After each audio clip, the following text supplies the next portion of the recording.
Bonjour à tous et bienvenue pour cette foire aux questions Stop Science, foire aux questions pour laquelle j'accueille aujourd'hui Katia 12. Katia, bonjour. Bonjour Julien. Donc Katia, tu es chercheuse en préhistoire africaine au laboratoire d'archéologie et peuplement de l'Afrique de l'Université de Genève en Suisse. Et ta spécialité, c'est l'étude de la cognition humaine, de l'origine de la cognition humaine à partir de l'archéologie lithique, donc à partir de ce que les hommes préhistoriques fabriquaient en pierre, les outils, les pierres taillées, etc.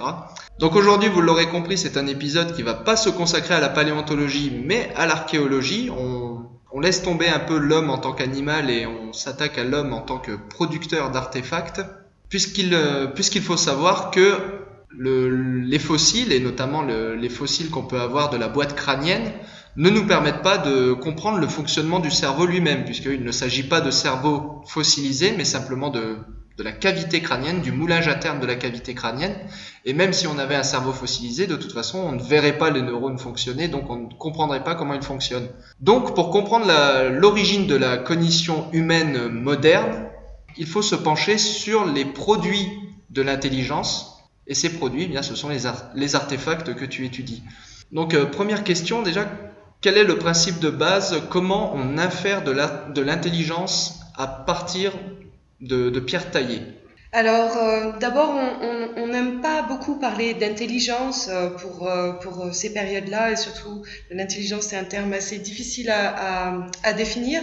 On parle plutôt justement de cognition, comme tu l'as dit un peu plus tôt, notamment parce qu'elle implique des concepts de planification, des étapes d'action qui peuvent être plus ou moins nombreuses pour obtenir donc des outils lithiques, ce qui est quand même le but, en effet, de ces tailleurs de pierre.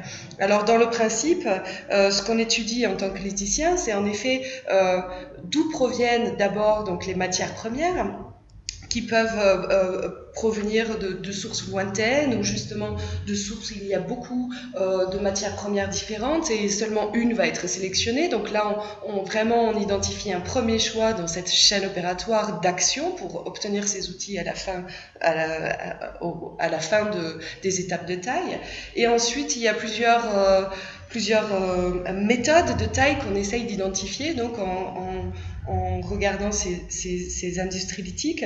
Et ces méthodes sont assez spécifiques, autant à travers le temps que dans l'espace. Et c'est à partir de ces méthodes, souvent, qu'on identifie différentes cultures, différents savoir-faire qui peuvent fortement différer en chronologie, mais aussi, donc, comme je le disais tout à l'heure, dans l'espace. Et bien sûr, le but final de toutes ces méthodes employées, tous ces choix faits dans les matières premières, c'est l'obtention des outils à la fin qui vont servir à différentes actions qui peuvent être à la fois pour la chasse. Donc là, on est dans les sphères de pointe de projectiles ou en tout cas d'éléments emmanchés le plus souvent, jusqu'à des outils plutôt domestiques comme des racloirs, des grattoirs pour gratter des peaux, pour racler des peaux, mais aussi des couteaux pour couper les viandes et ce genre de choses, mais également toute une panoplie d'outils qui vont pas forcément être retouchés, c'est-à-dire que les produits de cette taille de la pierre ne vont pas forcément être transformés, puisque les bords bruts de certains de ces produits peuvent très bien servir comme outil de manière brute. Et donc c'est toute cette sphère-là qu'on essaye de reconstituer à partir d'assemblages lithiques. Donc c'est ce qu'on retrouve sur les sites archéologiques et qui représentent en général des milliers de pièces, certaines qui vont être plus caractéristiques que d'autres. Et c'est une sorte de puzzle en bref. D'accord, donc c'est une quantité de travail assez impressionnante. Et alors, si j'ai bien compris, le mot-clé, c'est planification, c'est ça? C'est la planification la représentation que se sont fait les hominidés de cette époque. Donc on parle d'Homo sapiens, là, ça concerne que Homo sapiens. Oui, en tout cas, ça c'est les périodes sur lesquelles je travaille, qui sont donc principalement occupées, on va dire, ou en tout cas, les outils de cette période sont fabriqués par les Homo sapiens, ou une forme peut-être transitoire entre les formes d'homininés plutôt erectus, des erectus très récents, vers l'Homo sapiens. Et à vrai dire, il y a trop peu de restes pour vraiment dire qui a fait ces industries, en tout cas autour de 100 000 ans, on n'est pas tout à fait sûr, même si au travers le temps, vers la fin de cette période qui s'appelle donc le Middle Stone Age sur laquelle je travaille, vers la fin de la période, vers 20 000 ans, là on est très sûr qu'on a des Homo sapiens anatomiquement pleinement modernes. D'accord, donc ces gens-là étaient capables donc de se dire j'ai besoin d'un caillou qui vient de tel endroit, j'ai besoin de le préparer de telle façon pour pour achever cette tâche particulièrement. Et c'est cette chaîne donc de planification qui vous permet de dire et la complexité de cette chaîne de planification qui vous permet de dire quel était le niveau, je sais pas si j'emploie le bon vocabulaire, mais quel était le niveau de cognition, c'est ça? Oui, alors il y a certains niveaux de cognition qu'on peut déjà, qui est très commun à tout le monde, en tout cas dès qu'on parle des Homo sapiens anatomiquement modernes, on a tous le même niveau de cognition. Après, c'est comment on l'utilise qui est intéressant. Et quand on parle par exemple de complexité dans les actions de taille, ça ne veut pas dire que ce groupe-là, qui a peut-être une chaîne opératoire très compliquée ou avec des sources de matières premières très lointaines, avec des prises de risques pendant la taille qui est peut-être même pour nous parfois absurde, avec des outils esthétiquement très développés, ça ne veut pas dire que ce groupe-là va avoir un niveau cognitif qui est plus élevé qu'un autre groupe, qui va juste être capable de s'adapter, d'adapter ses méthodes de taille aux matières premières qu'il trouve localement, donc il ne s'embête pas à aller les chercher très loin, mais il a une méthode qui est pas très exigeante et qui permet d'exploiter des blocs de manière locale. Et c'est vrai que d'un point de vue technique, cette adaptation peut paraître un peu moins standardisée, puisque forcément on joue avec les règles de la physique, puisque ça va pas être les mêmes matières premières, ça va pas être les matières premières de premier choix, donc parfois il va y avoir des accidents, il va falloir s'adapter. Donc si on retrouve ce deuxième ensemble, qui va nous paraître beaucoup plus moins exigeant, plus opportuniste et tout ça, si on ne savait pas contemporain à l'autre groupe, on le penserait peut-être beaucoup plus vieux, et étant le fait d'homininés qui avaient a priori des capacités cognitives qui étaient beaucoup moins développées, mais en fait finalement les datations nous permettent de montrer cette contemporanéité et dire que d'un point de vue cognitif, ces personnes sont totalement égales, et c'est là où rentre en jeu l'aspect culturel de ce qu'on peut dire sur ces groupes d'Homo sapiens. Et ce qui nous oblige aussi à ne pas donner forcément de valeur différentiel sur les comportements justement de différents groupes. C'est difficile de dire que quelque chose est plus efficace parce que qu'est-ce qu'on en sait finalement? Peut-être qu'ils l'utilisaient pas de la manière dont nous on l'utiliserait. On peut pas dire que c'est beaucoup plus complexe parce que peut-être qu'ils avaient aussi des sociétés qui sont immatérielles et que l'on retrouve pas, qui avaient une complexité qui était plus grande que d'autres groupes ou qui matériellement est plus complexe. Donc finalement, c'est des termes avec lesquels on jongle, mais avec lesquels il faut aussi faire très attention. Les termes de complexité, d'efficacité, d'intelligence justement, parce que c'est un concept parfois aussi très actualiste. Donc tu parles de différences culturelles. On voit déjà des différences culturelles au sein de l'Afrique. Il y a entre 100 000 et 20 000 ans, donc c'est ça ta période de prédilection. Donc il y a entre 100 000 et 20 000 ans, on voit déjà des différences culturelles entre différentes régions africaines. Absolument. Alors, on parle de différences culturelles, bon, c'est un peu large, mais en fait, vu que nous on travaille sur les restes lithiques, on va dire que c'est technoculturelle, donc c'est une culture qu'on définit à partir des techniques et de la technologie, donc on appelle ça des technocultures. Et en effet, le début du Middle Stone Age, donc qui est cette période qui m'intéresse, mais qui en fait remonte à 300 000 ans à peu près, de 300 000 à 20 000 ans, avec l'Homo sapiens qui arrive autour de 160 000 ans à peu près, donc qui n'est pas là au début du Middle Stone Age, mais le Middle Stone Age culturellement, technoculturellement est déjà présent. Et c'est très intéressant parce qu'une des premières grandes synthèses qui a été faite sur le Middle Stone Age, en tout cas pour l'Afrique de l'Est, par Clark en 1988, appelle cette synthèse le beginning of regional identity. Ça veut dire que le Middle Stone Age, c'est vraiment le moment où commence une espèce de différenciation d'identité culturelle selon les régions et même à des échelles micro-régionales. Ce qu'on ne retrouve pas vraiment avant le Middle Stone Age, où même si là c'est à nuancer évidemment, mais on voit à peu près partout en Afrique des industries qui partent des mêmes principes technologiques. Et donc le Middle Stone Age introduit notamment au sein des outils phares, qui sont souvent les pointes, des caractéristiques qui sont assez bien marquées régionalement et qui nous permettent en effet d'identifier différents groupes ou différentes formations contemporaine, mais aussi on voit ces différences aussi à travers le temps. Donc on peut absolument voir des différences culturelles au sein du Middle Stone Age, mais bien même avant que l'Homo sapiens arrive. D'accord, donc à partir de quand? Ce serait quoi la date à peu près? La date qui est retenue en général, c'est autour de 300 000 ans, parce que c'est plutôt basé sur des séquences qu'on connaît pour l'Afrique de l'Est, parce qu'en général, dans les autres régions, cette période-là n'est pas trop investie.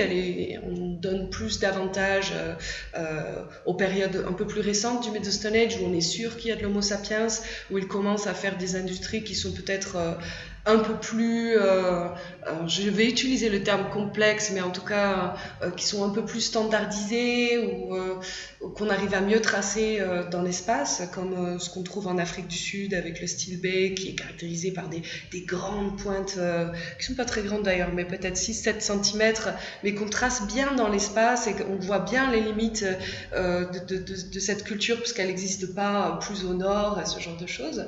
Donc en tout cas, cette période ancienne, on la connaît assez mal parce qu'on la connaît que régionalement, mais déjà dans cette région en Afrique de l'Est, elle montre des différences. Donc pour ce qui est de l'identité de ces hommes, ce serait ce qu'on appelle les Homo sapiens archaïques, forme archaïque. Anatomiquement, je parle, hein, évidemment. Oui. Il y a aussi une appellation que je pense qui n'est pas beaucoup utilisée, mais qui existe quand même aussi, c'est Homo elmei, et qui est aussi est en fait une forme d'Homo sapiens archaïque, mais qui est aussi une sorte de fourre-tout pour tous les Homo sapiens à qui il manque quelques caractères anatomiquement modernes, et qui en fait, d'un squelette à l'autre ou d'un reste à l'autre, montrent une certaine variabilité. Donc ça, c'est au niveau de l'industrie lithique. Et du coup, est-ce qu'on voit au niveau du lithique un genre d'émergence de sens de la beauté? Est-ce qu'on voit des objets qui ont été taillés juste pour être beaux? Est-ce que ça se trouve en Afrique? Alors c'est une question très intéressante qui évidemment touche une sphère qui est en dehors de la technologie et de la technique et des savoir-faire, ce qu'on a l'habitude plutôt de reconstruire. Dans cette sphère symbolique, on dira, parce que c'est la beauté est forcément un symbole, c'est fait pour être vu, ça a une utilité plutôt sociale. En Afrique, comme je crois en Europe, il y a surtout ces pièces qui sont bifaciales, qu'on appelle souvent les bifaces, qui ont une certaine symétrie telle qu'elles sont parfois considérées comme des œuvres d'art, qu'on se demande parfois si l'utilité n'a pas aussi, elle ne se mélange pas parfois aussi avec du symbolique. Mais c'est probablement pas forcément par les industries lithiques qu'on peut découvrir le plus sur cette sphère symbolique, ou en tout cas c'est l'émergence éventuellement d'une pensée symbolique, et c'est plutôt à partir des autres restes qu'on trouve donc en association à ces assemblages lithiques dans les sites où les matières organiques sont bien préservées par exemple, c'est avec ces autres restes qui sont trouvés en association qu'on peut discuter de cette sphère symbolique, et notamment en Afrique du Sud, l'exemple peut-être le plus marquant est probablement ce bout d'ocre qui est quelques centimètres de long et un peu étroit, qui a été retrouvé dans le site de Blombos autour de 80 000 ans, et qui lui a été gravé avec des symboles symétriques, alors là géométriques en tout cas, c'est plutôt ces gravures géométriques qui, on a beau chercher, ne semblent pas vraiment pouvoir être associées à quelque chose qui est purement utilitaire. Et ce serait donc peut-être la plus ancienne vraiment forme de... On ne parlera pas d'art, on ne parlera pas d'esthétique ou de beauté, mais en tout cas, il y a un symbole sur cet ocre qui est très clair. Et aussi, pour cette même période, on retrouve... Justement, tu parles de période, la date ? La date, on va dire que ça commence autour de 120 000 ans, et ça s'étend ensuite sur des périodes plus récentes, mais je suis généreuse quand je dis 120 000 ans, on dira peut-être plutôt 100 000 ans. Quand le bout d'ocre en question, il a 100 000 ans. Non, il a 80 000 ans. D'accord, 80 000 et ans. C'est intéressant parce que dans le même site, autour de 100 000 ans, justement, on a trouvé probablement les plus anciennes contenants c'est des coquillages d'Avalon, donc des grands coquillages nacrés très beaux. Il y en a au moins 2 qui ont été publiés jusqu'à maintenant, qui ont été avérés comme étant des contenants pour la fabrication de pâtes à base d'ocre. Avec un mélange complexe, c'est-à-dire avec un apport de minéraux moulus, notamment de quartz qui a été broyé, et qui a été rajouté donc dans cette composition à pâte d'ocre, probablement aussi avec des traces de graisse et ce genre de choses, et qui a été retrouvé aussi en association avec une scapula de phoque notamment, qui a probablement servi à travailler ces composantes d'ocre. Mais là encore, c'est une découverte assez exceptionnelle qui nous permet de dire qu'il y a une pensée assez complexe, dans le sens où il faut savoir qu'un mélange, quelles sont les composantes qu'on veut rajouter à un mélange, mais en même temps on ne connaît pas à quoi ça a servi. Ça a pu servir à peindre, ça a pu servir à recouvrir les peaux pour la beauté, ou pour repousser les insectes, par exemple les moustiques. Ça apparemment ça marche très très bien, les pâtes à base d'ocre pour repousser les moustiques. Donc ça peut être à la fois symbolique ou fonctionnel. Là, avec le bout d'ocre qu'on retrouve donc 20 000 ans plus tard, avec les gravures géométriques, là on est par contre vraiment dans quelque chose qui serait vraiment plutôt dans la sphère du symbolique, même si bien sûr peut-être qu'on se trompe complètement. Ensuite, il y a pour la même période, autour de 80 000 ans, on découvre aussi dans plusieurs sites en Afrique du Sud, mais aussi en Afrique du Nord, des coquillages percés intentionnellement, et qui ont des traces d'usure à l'endroit où ils ont été percés. Donc on peut des traces d'usure, des polissages qui ont été laissés par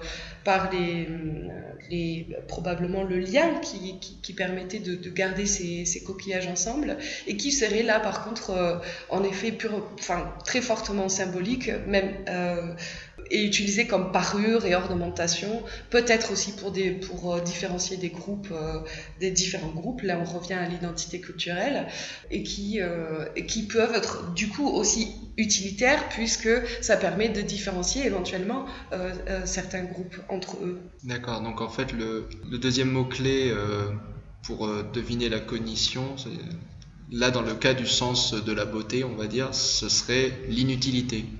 C'est ça. Oui, si c'est utilitaire, oui. Si c'est utilitaire, du coup, ça veut dire que c'était bassement matériel.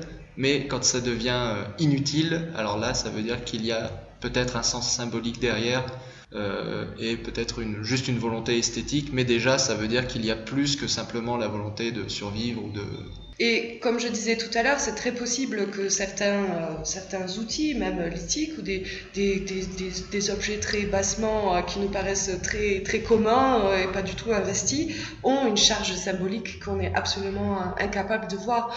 Ce que nous, on connaît du symbolique, c'est ce que l'on connaît actuellement pour nos propres sociétés, mais aussi des sociétés qui sont toujours de nos jours observables en ethnographie. Il y a peut-être d'autres combinaisons qu'on n'est pas du tout capable de voir. Et c'est assez marrant, il y a une étude dans les années 70, je pense, de Petrequin, il me semble, sur les Niryanjaya en Indonésie, et qui faisait des haches polies, et donc à des fins archéologiques et pour comprendre comment étaient fabriquées ces haches polies et quelles étaient les possibilités techniques pour fabriquer ces haches polies. Ils ont fait donc une étude ethno-archéologique, ce qu'on appelle ethno-archéologique, qui mêle l'ethnologie à des fins archéologiques. Et ils ont découvert que ce qui était des préformes de haches, donc très grossièrement équarries, étaient en fait les objets les plus rituels et les plus symboliques dans cette société, alors que les haches polies qui étaient parfaitement finies et parfaitement symétriques, parfaitement polies, elles étaient purement utilitaires, parce que si elles n'étaient pas polies parfaitement, elles étaient plus à même à se briser ou à s'abîmer rapidement pendant leur utilisation. Donc des fois, cette ethno-archéologie et cette ethnologie nous aident beaucoup à prendre du recul sur ce que nous, on considère comme utilitaire et ce que nous, on considère comme symbolique. Mais en général, les premières formes d'inutilité, ou en tout cas d'inutilité qui se mêlent à une possible utilisation, est plutôt identifiée autour de 80 000 ans, je dirais, ou 100 000 ans, au maximum. Pour l'instant. D'accord, donc 100 000 ans, ce serait l'apparition d'une pensée symbolique, esthétique. Est-ce qu'on a des peintures rupestres qui datent à peu près de cette époque En tout cas, en Afrique, non. Mais je vais juste revenir sur l'émergence de cette pensée symbolique, c'est l'émergence de l'identification, notre capacité à identifier cette pensée symbolique qui existait peut-être déjà, j'insiste, mais qu'on la voit d'un point de vue matériel qu'à partir de environ 100 000 ans. Mais en tout cas, pour tout ce qui est ensuite, il y a une autre étape en effet, comme tu l'as dit, dans la pensée symbolique ou dans l'expression de la pensée symbolique, qui est celle de la figuration, c'est-à-dire la figuration humaine ou animale, en effet, au travers de l'art rupestre et ce genre de choses. Ça, en Afrique, le plus vieux vestige qui a été reconnu jusqu'à maintenant est celui d'Apollo 11 en Namibie, autour de 30 000 ou 25 000 ans.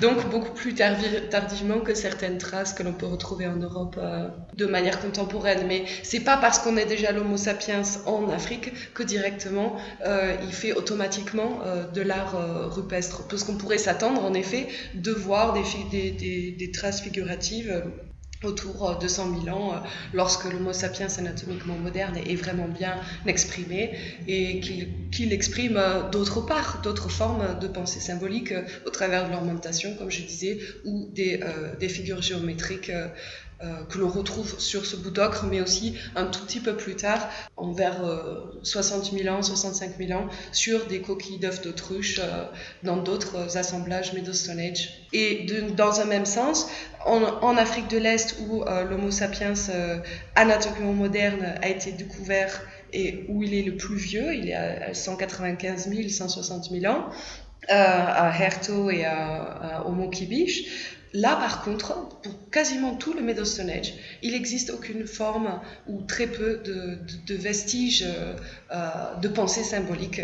Alors que là, par contre, on a vraiment cette présence d'Homo sapiens très claire. Alors qu'en Afrique du Sud, on a très peu de restes d'Homo sapiens, mais par contre, on a une abondance de ces vestiges qui témoignent de cette pensée symbolique. Ah, c'est amusant ça qu'en Afrique de l'Est, donc on l'associe à la vallée du Rift et à donc la naissance du genre humain en général, et que donc cette vallée du Rift qui serait le berceau de l'humanité finalement enfin, serait moins le lieu de naissance de la pensée symbolique que l'Afrique du Sud. C'est là où on en revient aux questions. Est-ce que la pensée symbolique s'exprime forcément dans le matériel? Peut-être qu'il y a une autre forme de pensée symbolique, ou peut-être qu'elle n'était pas appliquée par les populations dans cet endroit-là. Mais ce qui est sûr, c'est que d'un point de vue anatomique, vu qu'ils sont très proches de nous, et qu'on peut considérer, même s'il y a une évolution depuis les presque 200 000 ans qu'ils existent, qu'il y a une évolution dans le cerveau, une évolution neuronale éventuellement, comme certains le prétendent, même si c'est absolument impossible de le prouver ou quoi que ce soit. Il est très possible que ces personnes, pour des raisons qui soient culturelles ou anatomiques, n'aient pas forcément appliqué les mêmes principes de symbolisme.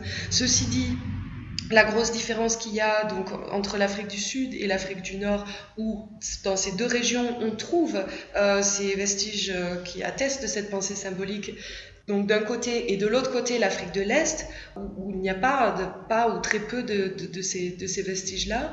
En Afrique du Sud et en Afrique de l'Est, les sites qui sont découverts sont généralement en grotte. Et en grotte ou en abri, sous roche, la préservation est surtout des restes organiques, de tout ce qui est non minéral, donc en fait en dehors des vestiges lithiques, sont très bien conservés. Alors qu'en Afrique de l'Est, la plupart des sites sont découverts donc en plein air. Et donc on retrouve en général très peu de restes organiques et très peu d'autres types de restes que ce qui est des vestiges lithiques. Alors en l'absence de ces restes, est-ce qu'ils étaient réellement absents à l'époque, ou est-ce qu'ils sont juste pas parvenus à nous? Ça c'est une question, et qu'on cherche évidemment à... C'est un vide qu'on essaye de combler, c'est une question qu'on essaye d'aborder et de régler en quelque sorte, pour avoir un peu plus d'équilibre dans les différents enregistrements dans ces différentes régions d'Afrique, et pour raisonner sur une échelle un peu plus transcontinentale. D'accord, donc il y aurait possiblement un biais de préservation. Oui. Alors, puisqu'on parle de ces espèces de coquillages qui contenaient de l'ocre, en fait, tu expliquais tout à l'heure que cet ocre, il n'était pas fait seulement d'ocre, justement, c'était vraiment une recette qu'ils appliquaient. Il y avait vraiment c'est vraiment une pâte, oui, c'est une vraie pâte. Il y a une complexité dans la composition et dans les ingrédients qu'il faut mixer.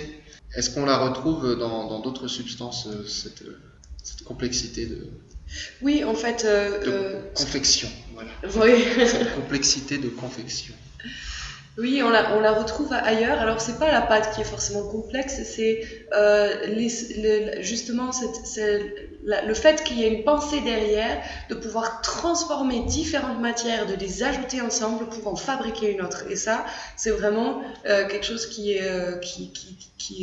l'on reconnaît donc dans ces coquillages d'Avalon avec ces pâtes à base d'ocre, mais ça c'est vraiment peut-être les témoignages les plus anciens, mais elle les retrouve aussi dans les compositions d'adhésifs, des adhésifs qui sont fabriqués pour l'emmanchement des pièces qui peuvent être des emmanchements pour être tenus en main, mais qui peuvent être aussi des emmanchements pour que l'outil soit au bout d'un javelot ou d'une flèche. Et de la colle pour coller la pierre taillée au bout d'un bâton. Voilà, en gros c'est ça. Et puis en général, on imagine, enfin ça peut, en général, surtout quand c'est des pièces un peu larges, on les imagine pas tenir seulement avec cet adhésif, avec cette colle, mais en association avec des liens végétaux qui sont faits enroulés autour de cette hampe avec ce caillou au bout, comme tu dis, qui permet de tenir tout ça bien ensemble. Pour des activités qui peuvent peut-être impliquer des gestes amples, violents, ou des impacts, et c'est notamment le cas avec les projectiles. Et donc dans ces résidus, nous on les retrouve donc sous forme de résidus, et ces résidus en général sont en quantité assez minime sur les pièces. On n'en retrouve aussi pas beaucoup. En fait, les premières, à peu près les plus anciennes, qui sont un peu systématiques, en tout cas et bien avérées, c'est autour de 70 000 ans dans une culture qui s'appelle le Howisan Sport en Afrique du Sud. On retrouve des petits segments qui font à peu près maximum 3 cm de long et qui sont assez étroits et qui sont probablement emmanchés au bout de peut-être de flèches ou même d'un manche différent. Pour une meilleure tenue en main, puisque c'est des outils très petits. C'est là, dans cette culture-là, qu'on en retrouve quand même assez régulièrement. Et les quantités sont infimes. Et donc, ces adhésifs, ces colles, on n'en connaît pas forcément très bien la composition. Elles peuvent se composer par exemple d'une seule essence de résine, de plante, mais elles peuvent aussi avoir des ajouts, par exemple d'ocre dans ce mélange de colle pour peut-être en fortifier les propriétés adhésives. D'accord. Jusqu'à combien d'ingrédients on peut retrouver là-dedans? Je sais pas vraiment, mais en général, dans les ingrédients identifiables, il doit y avoir au minimum 2, 3, 4 ingrédients. Il y a aussi le charbon qui peut aussi être intégré dans ces pâtes, mais sachant que le charbon aussi peut se retrouver très facilement, il peut avoir une présence accidentelle, puisque c'est des adhésifs qui sont chauffés. En général, c'est des colles qui sont fabriquées en les liquéfiant au début autour de feu ou à proximité de foyers. Donc, il peut aussi y avoir des apports qui sont plutôt accidentels de charbon. Donc après, évidemment, comme pour tout, il faut toujours faire la différenciation, ou si on arrive à la faire, entre ce qui est accidentel et ce qui est intentionnel. Et je crois qu'un des mots-clés qu'on n'a pas encore abordé ici, c'est l'intentionnalité de ce que l'on retrouve sur les sites archéologiques en général, que ce soit sur des outils, les traces d'utilisation sont-elles intentionnelles, donc vraiment liées à l'utilisation, ou ces traces sont présentes parce que il y a eu un écrasement des bords qui n'était pas forcément intentionnel, qui peut laisser les mêmes types de traces. Et ça, ce sont l'identification de l'intentionnalité, ça requiert des spécialistes qui travaillent vraiment très profondément sur ces sujets. Comme tu expliquais qu'il pouvait y avoir 3-4 ingrédients, plus du chauffage, plus du bordage, je disais quand même ça requiert quand même un certain niveau de connaissance, de compétence et de spécialité et d'intentionnalité du coup oui, absolument. Tu as amené ce mot. Donc ouais, ils avaient quasiment des chimistes, quoi, des spécialistes. Parmi eux, il y a 70 000 ans pour fabriquer ce type d'outils, enfin pour fabriquer ce type de glu. C'est ce qu'on appelle en fait des outils composites, c'est-à-dire qu'ils sont composés de plusieurs éléments. Et ça, et là on en revient aux chaînes opératoires, à la planification, l'association de plusieurs matériaux, de plusieurs objets qui sont en plus, dans le cas en tout cas de la colle, qui proviennent eux-mêmes déjà de tout un processus de transformation. Ça demande une chaîne opératoire énormément planifiée à l'avance, avec une pensée abstraite de ce que l'on veut obtenir. Et là, on est évidemment totalement dedans lorsqu'on parle d'armature composite et de ce genre d'outils complexes. Oui, absolument. Et c'est d'où le grand intérêt des archéologues à essayer de retrouver justement des indices de cette complexité, de cet aspect composite, de cet aspect transformé d'autres matériaux dans le temps, quoi. Essayer de les tracer au plus vieux possible, et en effet les dates ne cessent de reculer pour les plus anciennes découvertes. Donc si on fait un petit résumé des mots-clés jusqu'à présent, donc planification, inutilité, et le dernier que tu as dit, donc c'est intentionnalité. Donc déjà avec ces 3 mots-clés-là, on a 3 gros indices qui nous permettent de reconstituer la cognition chez les homininés, en particulier chez Homo sapiens, et ce depuis donc au moins 100, au maximum 100 000 ans, mais il y a plus d'indices qui datent de 70 000 ans, 70, 60 000 ans. Et là, il y a un 4e mot-clé qui me vient à l'esprit, c'est langage. Est-ce que du coup, puisqu'on parlait là de la chimie, etc., pour transmettre d'une personne à une autre quelque chose d'aussi spécifique que ces recettes pour les cols ou la façon de fabriquer les pierres comme on les fabriquait au Middle Stone Age, qui étaient... Enfin, je veux dire, voilà, moi demain je peux pas fabriquer la même chose, quoi. Il va falloir que quelqu'un m'explique. Et du coup, voilà, c'est ça, c'est là où je veux en venir, c'est que est-ce qu'il s'expliquait les choses? Est-ce que découvrir tout ça implique forcément qu'il s'expliquait les choses et que du coup il savait parler? Oui, alors oui, absolument. Il y a un passage de savoir-faire de génération en génération qui est très clair dans ce sens-là. Et on peut aussi le voir. On voit ces processus-là aussi, en tout cas pour ces adhésifs, ces cols en particulier dans les contextes ethnographiques. Et il y a eu pas mal de travaux qui ont été faits sur la Namibie, justement.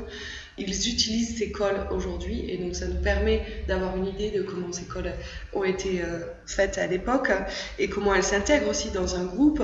Et en effet, c'est des activités énormément spécialisées. Et ces activités spécialisées, elles requièrent un savoir-faire technique, une expérience.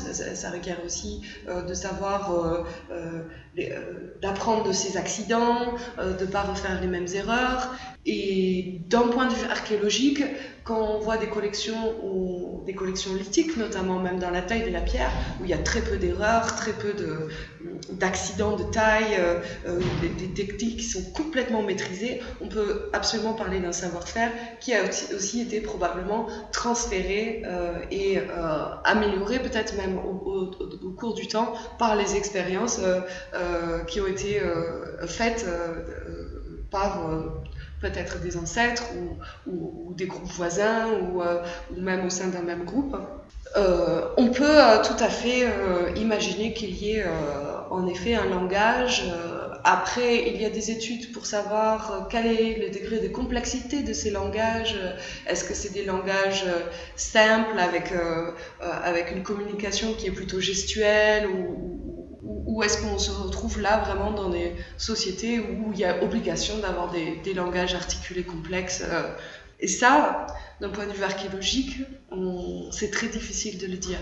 Au sein des linguistes, on dira que pour cette période-là, l'hypothèse favorisée sera plutôt une société où les gens ont probablement une langue proche de la langue clique qui est parlée actuellement en Afrique australe et qui appartient à un groupe d'hommes et de femmes, idéalement d'hommes avec un grand H. Donc, les Khoisan. Voilà. Et donc c'est plus ou moins l'hypothèse qui domine, sachant que ça aussi impliquerait qu'il y ait une continuation culturelle depuis le Middle Stone Age jusqu'à actuellement, ce qui est quand même difficile à soutenir comme hypothèse. Il y a quand même 100 000 ans entre, et ils ont aussi leur histoire et peut-être aussi une histoire de la langue qui a évolué.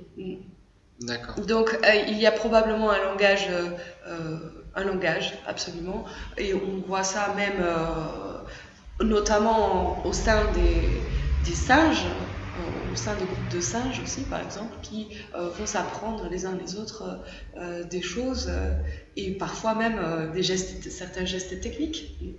D'accord. Mais justement, ouais, ça allait rejoindre ma prochaine question. Du coup, enfin, Homo sapiens, c'est pas le premier à fabriquer des outils, donc ouais, éventuellement, à partir de quand on considérerait qu'en gros la fabrication d'outils en pierre, enfin la sophistication entre guillemets de ces outils en pierre implique qu'il y ait forcément eu éducation, transmission de savoir? C'est une très bonne question et je pense qu'on n'est pas vraiment en mesure d'y répondre. C'est la transmission du savoir. En fait, une invention technique ne peut pas perdurer pendant des millions d'années s'il n'y a pas de transmission à un certain moment. Donc il y a toujours une forme de transmission. Après, à savoir quelle forme elle prend cette transmission, est-ce que ça va être juste, comme je vous disais tout à l'heure, un geste montré à répétition et qui va être répété ensuite, c'est une sorte de transmission assez simple, ou est-ce que ça va être une transmission qui implique aussi l'histoire, donc revenir dans le passé, sur les expériences passées, explication des accidents qu'il peut y avoir et comment planifier dans les gestes techniques le fait que ces accidents ne se passent pas, de les éviter, ce genre de choses qui sont pas forcément transmissibles de manière facile juste en montrant des gestes ou en faisant avoir un langage qui n'est pas complexe, des sons ou quoi. C'est difficile de savoir quand apparaît peut-être un langage plus complexe. Je crois que ça pourrait peut-être être à peu près sûr au cours de l'Acheléen, je dirais, donc bien avant 500 000 ans. Mais là, c'est pas mon domaine de compétence et j'ai peur de dire des bêtises. Ok. Alors maintenant, si tu le veux bien, on va attaquer une deuxième partie de cette interview où on va un peu plus s'intéresser à des choses qui sont passées dans l'actualité, qui sont en rapport avec ton domaine. Et la première, il y a une annonce qui a été faite il n'y a pas longtemps à propos de petits singes sud-américains, des sapajous, qui fabriquaient des outils. Et en gros, ça s'est agité sur les réseaux sociaux en disant que, ben voilà, quoi, les archéologues, si ça se trouve, ils se sont plantés depuis le début. Est-ce que tu peux nous rassurer à ce sujet? Je crois que ça va beaucoup mettre que cette question-là, enfin que cet engouement-là pour pour cet article qui est sorti en effet a dû faire hérisser les poils de mes collègues qui travaillent sur les phases les plus anciennes, parce qu'en effet ça tend, comme tu le dis, à un peu décrédibiliser ce qu'ils essayent de montrer et qui est tout à fait, ils ont tout à fait raison. Je dirais que là, on en revient en fait, la première partie de cette interview où j'expliquais justement l'histoire de planification, mais aussi de ce que je n'ai pas dit, mais il y a une certaine récurrence d'actions techniques qui se répètent, et c'est cette systématique aussi qui permet de dire si quelque chose est intentionnel ou pas. Ensuite, ce que font ces petits singes, c'est quelque chose de très très basique, hein, et en effet, si ces restes sont retrouvés isolés, évidemment les archéologues ne les considéreraient pas comme taillés par des homininés de quelque sorte que ce soit. Parce qu'on ne voit pas, il n'y a pas la signature de cette planification dont tu parlais. Il n'y a pas de cette signature-là, et à mon avis, ils font des gestes qui sont très très simples, qui laissent forcément très peu de stigmates sur les pierres, des stigmates qui sont probablement pas très récurrents d'une pièce à l'autre, et ils ne laissent pas non plus des assemblages, c'est-à-dire des ensembles d'artefacts lithiques abondants sur un même site.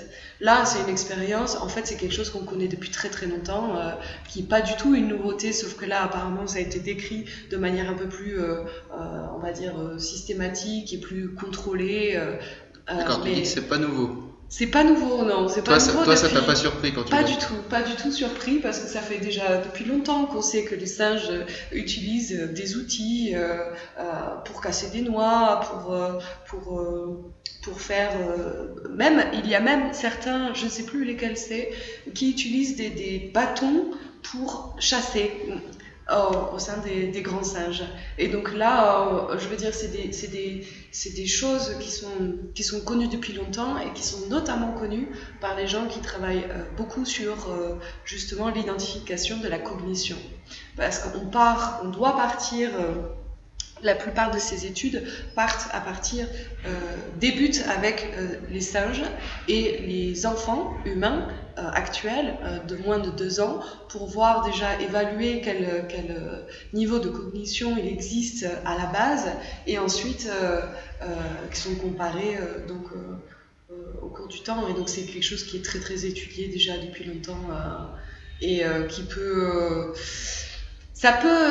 la question peut se poser sur les toutes premières industries lithiques, mais les chercheurs qui travaillent sur ces phases très très anciennes sont tout à fait au courant qu'ils doivent être absolument très rigoureux dans leur diagnostic et évidemment quand ils identifient donc des productions humaines